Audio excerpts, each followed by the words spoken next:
Hey everyone, welcome back to another Code with me in TypeScript. Today, we're building a super simple AI chatbot using the Groq SDK.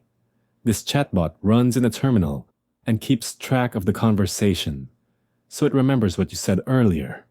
Here's how it works. We set up Redline to read input from the terminal. We create a small conversation memory array to keep track of the messages.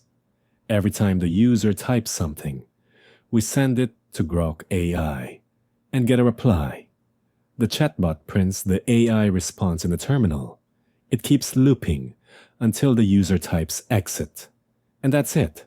Just a few lines of TypeScript code, and you have a fully functional AI chatbot running in your terminal.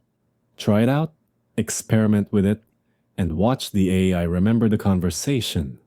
It's a simple but really fun project to learn TypeScript basics, async/await, loops, and API calls. Follow along for more beginner-friendly TypeScript mini projects.